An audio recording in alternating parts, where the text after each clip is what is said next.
Je suis réalisateur de documentaires, anciennement guide d'haute montagne.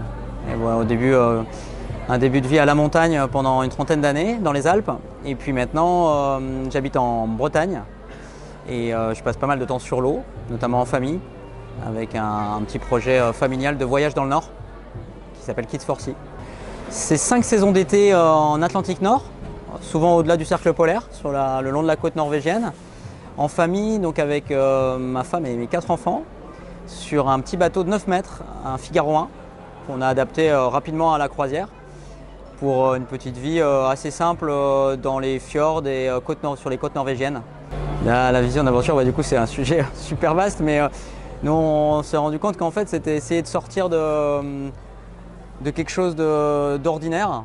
C'est pas pour autant extraordinaire, faire dans l'extraordinaire, mais rompre avec les habitudes, sortir un peu de son quotidien, de sa zone de confort, réussir à se faire surprendre par des événements qu'on ne maîtrise pas forcément, s'adapter aussi beaucoup. C'est assez agréable de devoir s'adapter et de faire un petit peu des petits paris, ça marche pas. Et on est surpris comme ça, souvent par des bonnes surprises, des belles rencontres.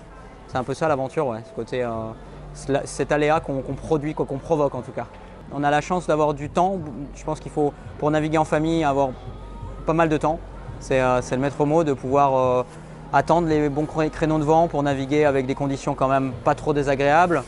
Se permettre d'aller aussi passer du temps à terre, parce que les enfants s'amusent sur le bateau, mais prennent aussi beaucoup de plaisir à terre.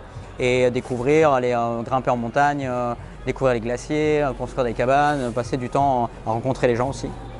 Nous, on a essayé, par notre histoire, d'expliquer un tout petit peu que c'est possible de partir et de pas de mystifier la chose en disant que c'est très compliqué, qu'il faut certes une petite expérience, se la forger progressivement, mettre, on va dire, les budgets, si problème de budget il y a, les classer dans le bon ordre, par priorité, prioriser la sécurité comme on a pu faire avec notre petit bateau.